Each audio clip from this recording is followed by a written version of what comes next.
부활에 대해서 정말 어려운 말이지만 부활에 대해서 한번 살펴보도록 하겠습니다. 일본에 존경받는 기독교 지도자 중에 한 분이 가가와 도요 히코라는 분입니다. 이분은 21살 때 폐결핵으로 사형 선고를 받았습니다. 너무 고통스러워 자살을 기도하기도 했다고 합니다. 어느 날 잠을 자다가 예수님의 십자가를 생각하게 되었습니다.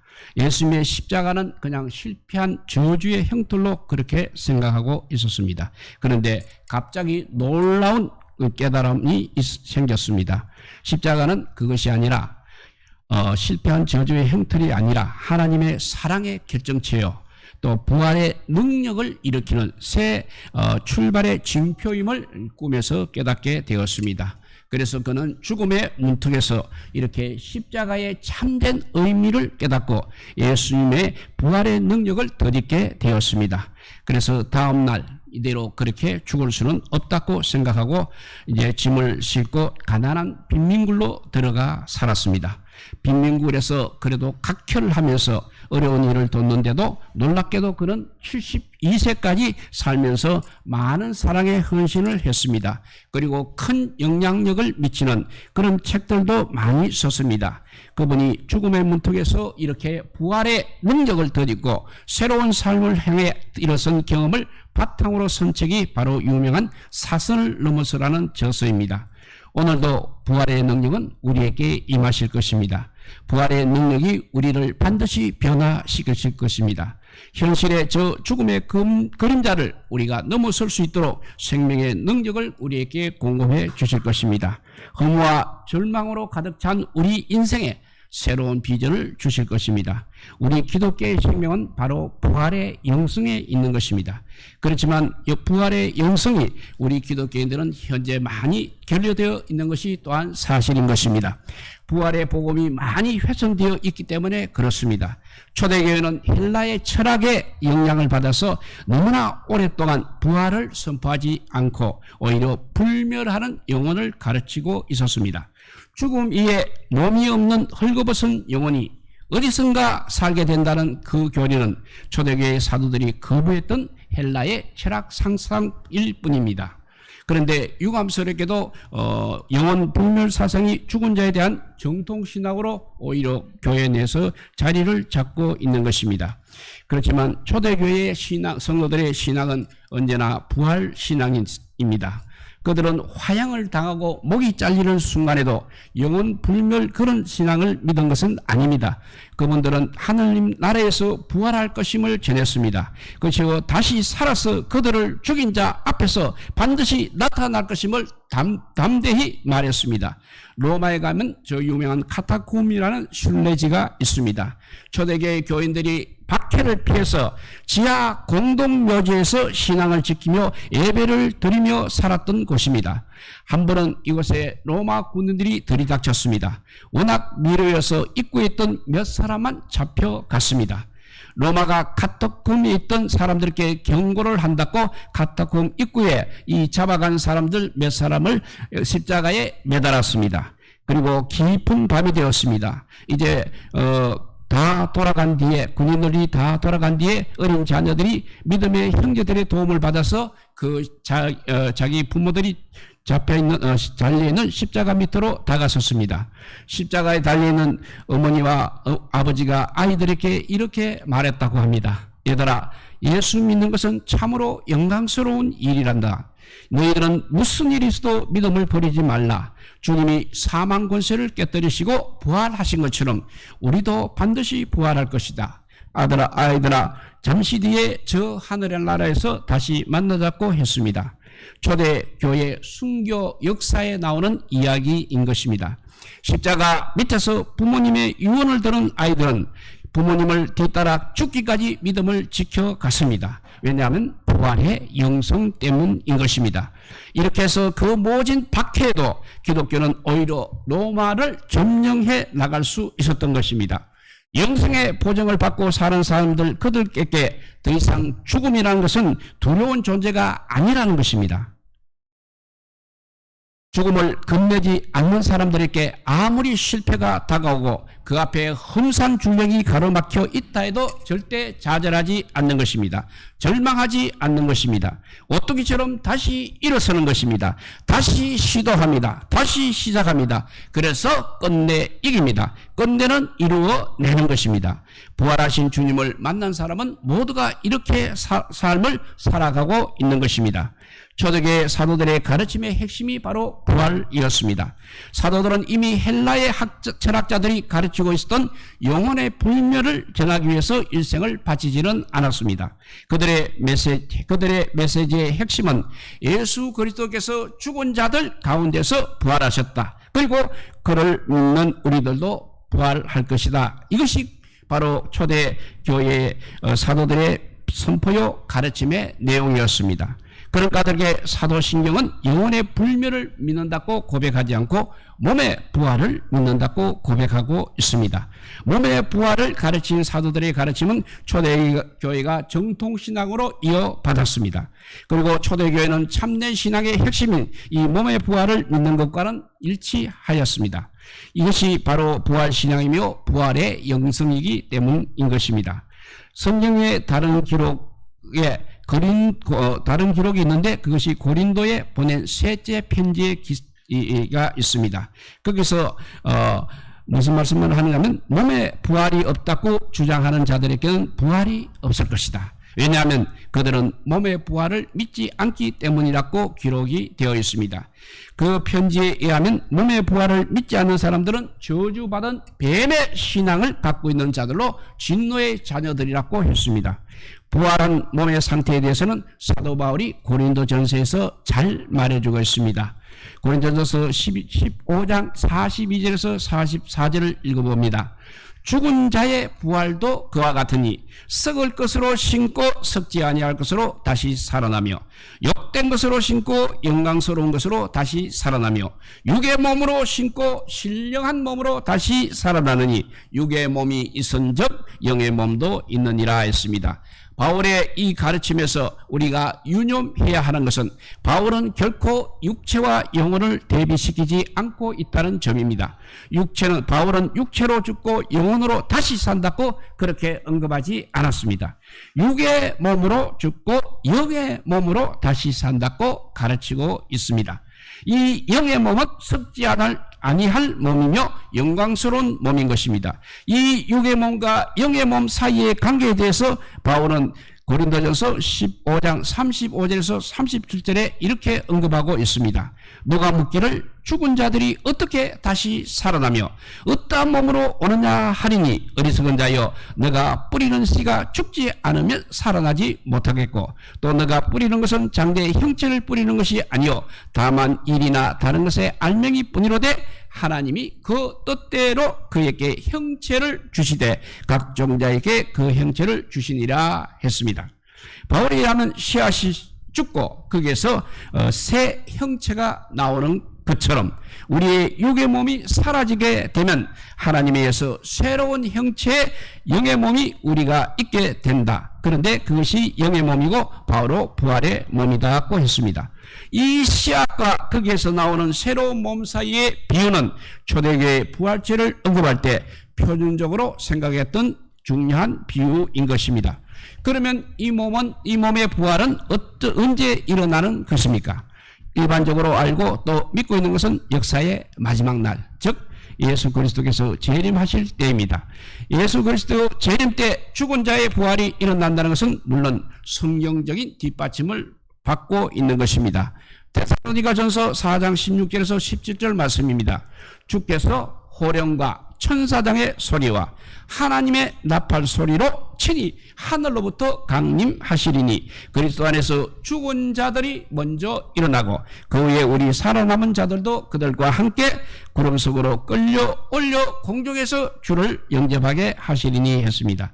그리고 고린도전서 15장 51절 52절을 보면 보라 내가 너에게 비밀을 말하노니 우리가 다 잠잘 것이 아니요 마지막 나팔에 수질간에 홀련히 다 변화되리니 나팔 소리가 나매 죽은 자들이 썩지 아니할 것으로 다시 살아나고 우리도 변화되리라 했습니다. 그리스도 재림 때 부활이 일어난다는 것이 그것은 바로 사도들의 가르침이었을 뿐만 아니라 초대교회의 중요한 신앙의 내용이었습니다. 일반적으로 부활이 죽음에서 일어나는 사실을 알고 있는 그리스도인들은 매우 적은 것이 사실입니다. 대다수 그리스도인들은 죽음에서 일어나는 것은 영혼의 천국행이지 부활은 아니라고 생각을 했던 것입니다. 이런 생각은 또 헬라 철학의 영향 때문에 일어난 것입니다. 초대교회의 위대한 부활신앙의 변질이 아닐 수 없는 것입니다. 그러나 우리는 분명히 알아야 됩니다. 영혼은 불멸이 아니라는 것입니다. 기독교 부활 영성은 항상 새로운 형체로 변한 몸의 부활인 것입니다. 죽음에서 부활이 일어난다는 것은 매우 잘 증언하고 있는 성경 본문은 바로 고린도후서 5장 1절에서 4절 말씀입니다. 그것을 읽어보면 만일 땅에 있는 우리의 장막집이 무너지면 하나님께서 지으신 집 곧 손으로 지은 것이 아니요 하늘에 있는 영원한 집이 우리에게 있는 줄 아느니라. 참으로 우리가 여기서 탄식하며 하늘로부터 오는 우리 처소로 덧입기를 간절히 사모하노라. 우리가 이렇게 입으면 우리가 벗은 자들로 발견되지 아니려 함이라. 참으로 이 장막에 있는 우리가 짐진 것 같이 탄식하는 것은 벗고자 함이 아니요 오히려 덧입고자 함이니 죽을 것이 생명에게 삼킴바 되게 하려 함이라 했습니다. 이 사도 바울의 가르침에서 하늘에 있는 영원한 집은 우리가 하늘에서 덧입게 될 우리의 새로운 육체라는 것입니다. 이것이 덧입게 될 우리의 새로운 육체인 이유는 땅에 있는 장막집과 하늘에 있는 영원한 집, 이것이 대비를 이루고 있습니다. 그런데 땅에 있는 장막집이 땅에서 우리가 입고 있는 육의 몸을 의미하기 때문입니다. 그리고 이 대비 구조에서 하늘에 있는 영원한 집은 육의 몸과 대비하는 하늘에서 있게 될 우리의 영의 몸인 것입니다. 그래서 2절에 보면 우리 처소를 덧입는다고 했습니다. 덧입는다 것은 표현은 옷을 걸치듯이 새로운 육체를 입음을 말하고 있는 것입니다. 그래서 고린도전서 15장 53절에서 이 썩을 것이 반드시 썩지 않을 것을 입겠고 라고 표현을 했습니다. 여기서 입겠고 입었으니까 이제 부활체를 입는다는 것입니다. 이 양자 사이의 표현의 이치를 상고해 볼 때 고린도후서 5장 2절에 덧입는다는 것은 부활체를 덧입는다는 그런 뜻이 되겠습니다. 그리고 고린도후서 5장 3절에 이렇게 입으면 우리가 벗은 자들로 발견되지 않으려 함이라고 했습니다. 이 벗은 자라는 표현은 육체 없는 영혼만의 상태를 말하고 있는 것입니다. 그렇습니다. 바울은 헬라 철학이 가르쳐주고 있는 죽음 이후에 육체 없는 그야말로 벌거벗은 영혼만의 상태를 거부하고 있는 가르침인 것입니다. 왜냐하면 기독교의 복음은 벌거벗은 영혼과는 관련이 있는 것이 아닙니다. 몸의 부활과 관련이 되어 있기 때문입니다. 바울은 하늘에서 우리는 결코 벌거벗은 그런 영혼으로 존재하는 것이 아니라는 것입니다. 하나님께서 손수 만들어주시는 영원한 새로운 육체를 입고 살게 될 것임을 말하고 있는 것입니다. 죽음에서 부활이 일어난다는 사실은 초대교회 문서들을 통해서도 뒷받침되고 있습니다. 부활에 관해서 네기누스에게 보낸 편지라는 것이 있습니다. 그 내용을 잠시 보면 그 구원자는 우리가 흠으로 질 때까지 곧 이 세상의 삶에서의 육체적인 죽음에 이르기까지 우리를 품어주시고 또 우리 죽음 이후에는 태양이 햇살을 모으듯이 데려가신다. 그 무엇도 우리를 이 땅에 잡아두지 못할 것이다. 이것이 성령을 통한 부활이다. 부활은 사람들이 혼의 부활을 지칭하는 그런 영혼의 불멸이나 단순한 육체의 부활인 육체의 생명이 다시 돌아온 그런 차원을 넘어서는 것이다 라고 했습니다. 그리고 계속해서 너가 하늘의 권능의 날에 들어오게 될 때 몸을 왜 갖지 못하겠느냐.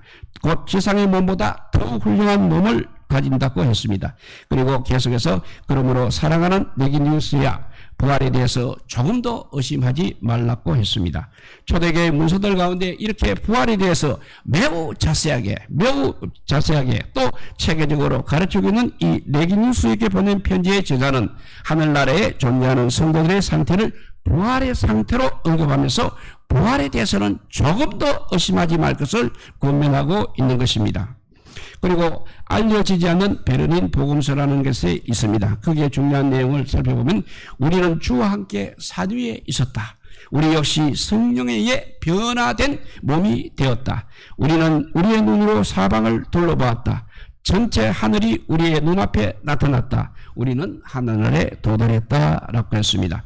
이 본문에서 하늘에 상응하는 인간의 존재는 성령에 의해 그야말로 변화된 몸을 입고 있는 존재란 점을 우리가 항상 생각해 볼 필요가 있습니다. 우리는 변화되었다. 영광스러운 하늘 처소에 살고 있는 사람처럼 변화되었다. 우리의 눈은 모든 하늘을 투시할 수 있었다. 그분의 은총이 사도들의 품위에 해당되는 의복을 우리에게 입혀 주셨다. 이렇게 알려지지 않는 배려는 복음서에서는 기록되어 그렇게 말하고 있습니다. 이 세상에서 우리는 천상에 존재하는 믿음의 사람들이 결코 그렇게 영혼만으로 존재하고 있지 않다는 것이 바로 사도들의 가르침이자 초대교회의 신앙이었다는 것을 알 수 있는 것입니다. 천상에 있는 믿음의 사람들은 그냥 영혼으로만 존재하고 있는 것이 아니고 변화된 육체, 곧 부활한 상태로 존재하고 있는 것입니다. 그렇습니다. 부활이 그리스도의 재림 때나 죽음에서만 일어나는 것이 아니고 이미 예수 그리스도를 믿는 사람들은 그리스도와 함께 죽고 함께 부활했다는 가르침은 성경 도처에서 나타나고 있는 것입니다. 몇 군데 보면 골로새서 2장 12절입니다. 너희가 세례로 그리스도와 함께 장사한 바 되고 또 죽은 자들 가운데서 그를 일으키신 하나님의 역사를 믿음으로 말미암아 그 안에서와 함께 부활함을 받았느니라 했습니다. 그리고 계속해서 골로새서 3장 1절에 보면 그러므로 너희가 그리스도와 함께 다시 부활함을 받았으면 위의 것을 찾으라 했습니다. 신약 성경은 예수 그리스도를 믿는 사람들은 이미 부활한 사람들이라고 했습니다.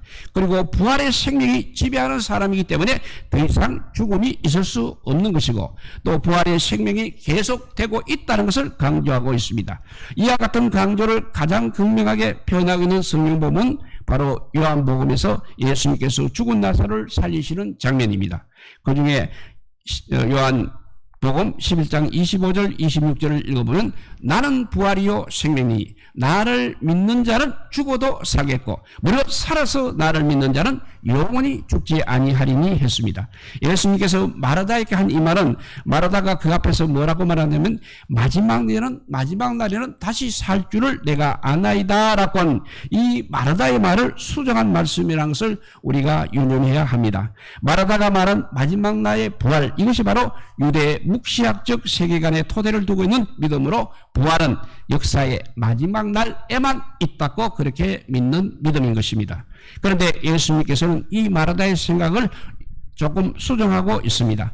예수님에 의하면 부활은 마지막 날에만 있는 것이 아니라 현존하고 있다는 것입니다. 그리고 바로 예수님을 믿는 그 믿음에서 시작되는 것이라는 것이고 또 죽음에서도 다시 사는 부활이 일어나는 것이고 바로 그 부활 속에 영원한 생명이 있는 것입니다. 성경은 계속해서 영원 불멸을 가르치는 책이 절대 아니라는 것입니다. 그것은 오직 몸의 부활을 가르치는 책입니다. 사도들은 부활을 전하기 위해서 일생을 바쳤습니다. 부활을 전하는 거룩한 글도 많이 남겼습니다. 하나님께서는 그분의 크신 사랑과 은혜로운 구원의 길을 열어주셨습니다. 그래서 에베소서 2장 5절 6절을 보면 허물로 죽은 우리를 그리스도와 함께 살리셨고 또 함께 일으키사 그리스도 예수 안에서 함께 하늘에 앉히시니 했습니다. 에베소서의 이 말씀에 의하면 우리는 이미 부활받은 자들로 하늘에 앉아있는 사람들이라는 것입니다. 그리스도인들이 이미 부활한 사람들이라는 그 성경의 가르침을 더욱 잘 이해하기 위해서 아까 이야기한 네기우스에서 보낸 편지에 속에 기술되고 있는 부활에 대한 설명들의 도움을 받을 필요가 있습니다. 네기우스에서 보낸 편지에 의하면 눈에 보이는 몸의 지체들은 다 죽은 것이고 구원받지를 못한다. 왜냐하면 오직 살아있는 몸의 지체들만 부활하게 될 것이기 때문이다. 그런데 그 살아있는 몸의 지체들은 눈에 보이는 몸의 지체들 속에 숨겨져 있다. 그래서 부활이란 무엇인가 하면 부활은 언제나 이미 부활한 것의 드러남이다 라고 했습니다. 그러니까 이미 부활한 우리 몸의 지체들이 사면할 몸속에 숨어 있다는 것입니다. 그런데 이 부활한 우리 몸에 숨겨진 몸이 죽음에서 그리고 역사의 마지막에 온전히 드러난다는 뜻이 되겠습니다.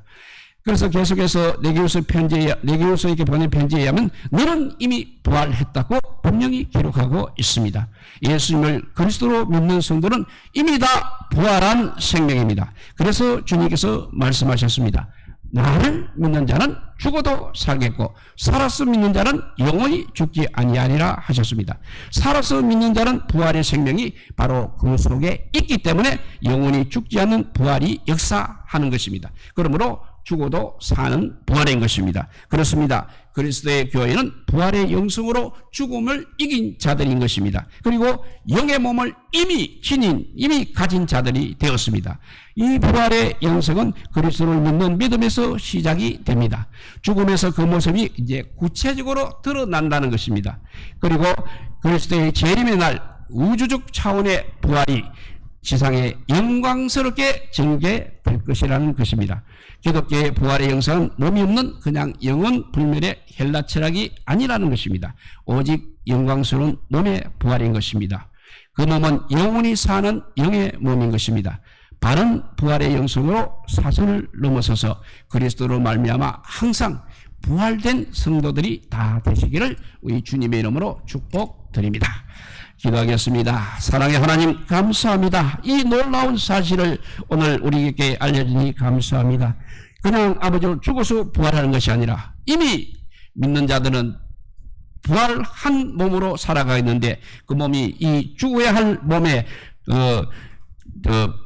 죽을 몸에 숨겨 감춰져 있다고 했습니다. 역시 우리는 아주 부활의 몸으로 살아가서 주님을 살아서도 찬양할 뿐만 아니라 죽어서도 영원한 부활체로 하나님 나라의 백성이 되는 영광을 우리에게 허락하여 주시니 감사하고 감사합니다. 항상 영광스러운 새로운 몸의 형체, 이미 부활한 우리 영의 몸이 되는 영의 몸으로 살아가는 우리 모든 성도들이 되시기를 되게 영원한 영의 몸이 된 영광을 주님께 찬양하며 이 모든 말씀 우리 구주 예수 그리스도 이름으로 기도드리옵나이다. 아멘.